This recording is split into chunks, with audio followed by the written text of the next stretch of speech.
Chers auditeurs de Radio Taïwan International, Jean-Yves Vertebise, maître de conférence à l'Université catholique Fulun à Taïwan, va vous présenter l'émission Géopolitique en Asie.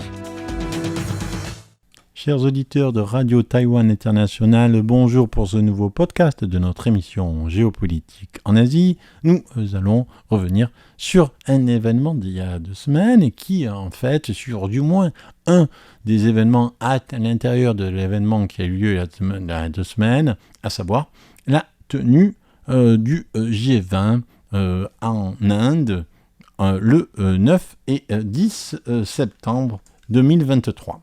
Donc, cet événement, c'est un événement évidemment mondial, un événement extrêmement important, puisque le G20, c'est quand même un groupe de 20 pays, de 20 économies, qui correspond à 80% du PIB mondial, qui correspond à 75% du commerce international, qui correspond aux 2/3 de la population mondiale, qui correspond à 60% des territoires habités. Donc le G20, c'est quelque chose qui est beaucoup plus large, beaucoup plus grand, beaucoup plus costaud que simplement le G7. On ne peut pas en faire le club des pays occidentaux, qui sont un peu, qui est un peu la chose à éviter, le groupe des pestiférés, le G7, le groupe des pays développés et riches, le groupe des pays colonisateurs, etc.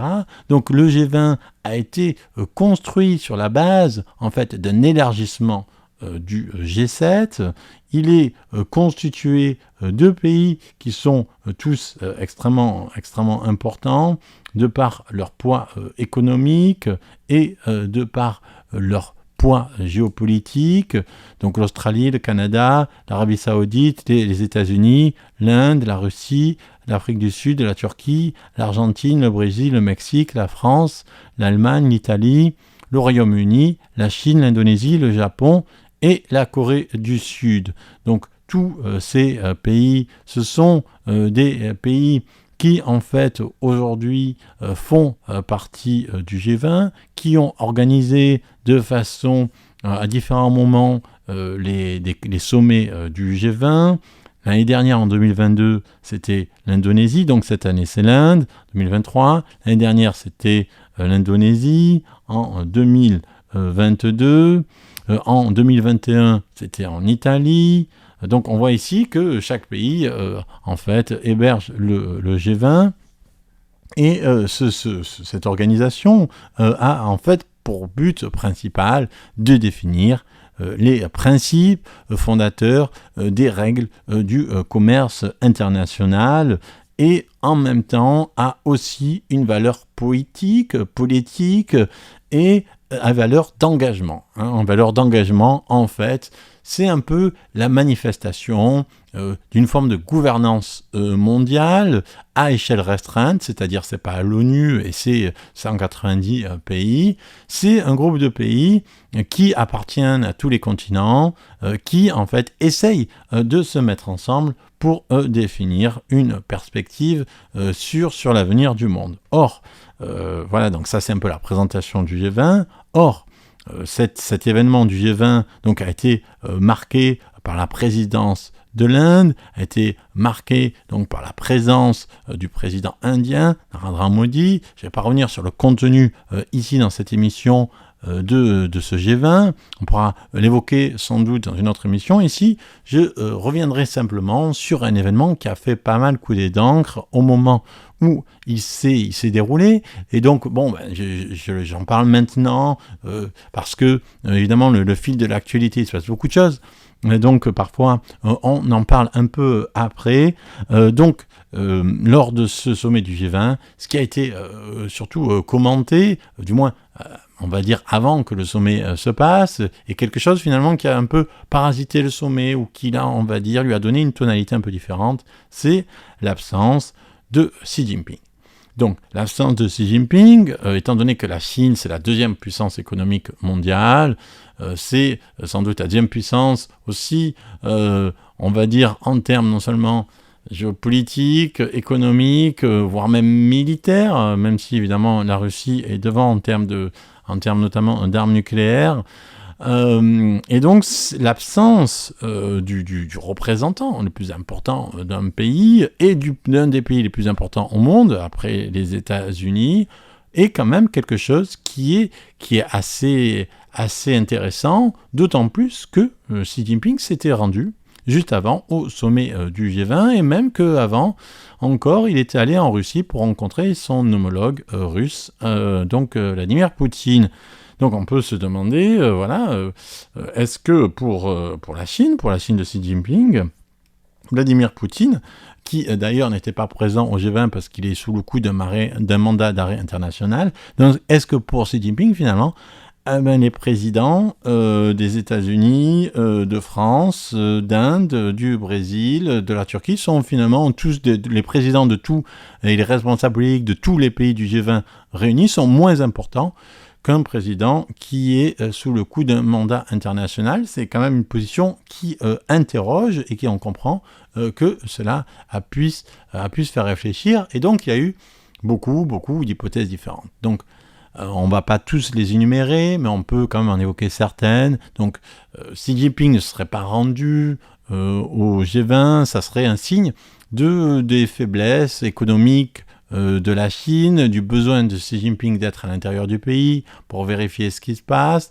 Ça serait aussi un signe des tensions, on va dire, même si celles-ci ne sont pas très perceptibles, ou de la nécessité pour Xi Jinping de contrôler ce qui se passe dans le pays et de contrôler ses arrières. Pourtant, on n'est pas sûr que ce soit une interprétation très juste parce que ces arrières semblent assez solides, du moins à travers ce qui apparaît. Sinon, l'absence de Xi Jinping au G20 a eu en fait deux interprétations les plus contradictoires. C'est d'un côté, le fait que Xi Jinping soit absent du G20, si on prend un peu la position extrême, cela montre que finalement le G20 ça sert à rien. Donc ça c'est quand même une position assez extrême et presque en fait pro-chinoise, c'est-à-dire que s'il y a l'absence du leader de la Chine, finalement ça annule tout l'intérêt du G20. Le G20 n'est plus un sommet global, le G20 n'est plus un sommet important parce qu'il manquerait Xi Jinping. Ça c'est la première chose.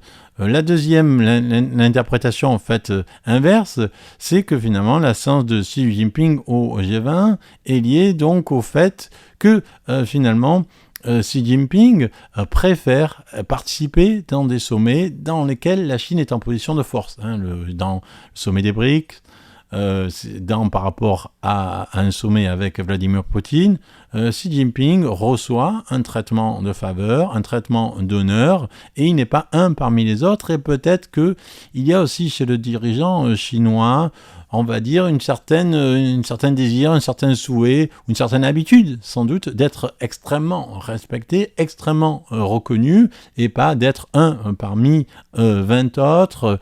Et d'autant plus que finalement, Xi Jinping, il n'a pas besoin de se déplacer. Tous les grands responsables viennent en Chine. Pourquoi est-ce que lui, il irait dans les autres pays ?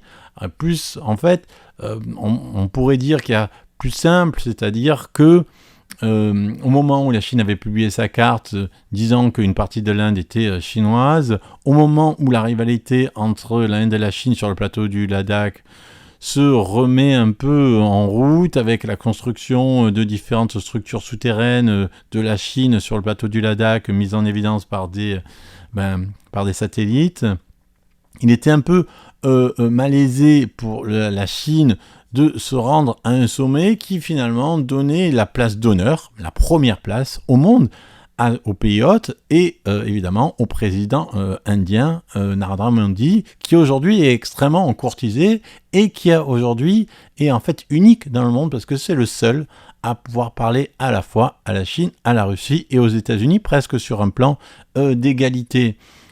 Et en plus, la Chine était à ce moment-là dans un récit extrêmement agressif contre le Japon, disant que le fait que le rejet des eaux radioactives était une catastrophe écologique pour l'ensemble du monde. Et c'est évidemment pas très bien passé au Japon, d'autant que c'était pas tout à fait juste du point de vue des faits scientifiques.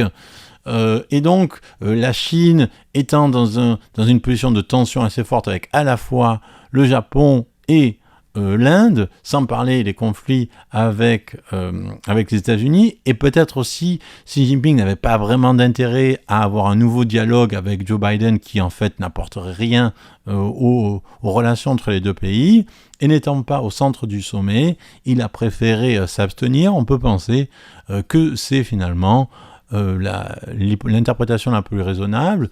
Et en outre, on peut aussi ajouter que le fait que le président ne soit pas présent et qu'il ait envoyé le numéro 2 du parti, ce qu'on appelle le Premier ministre chinois, Wang Yi, on peut aussi penser que ce n'est pas finalement impossible et que ça annule pas ni la valeur du sommet, ni même peut-être l'importance que la Chine lui accorde.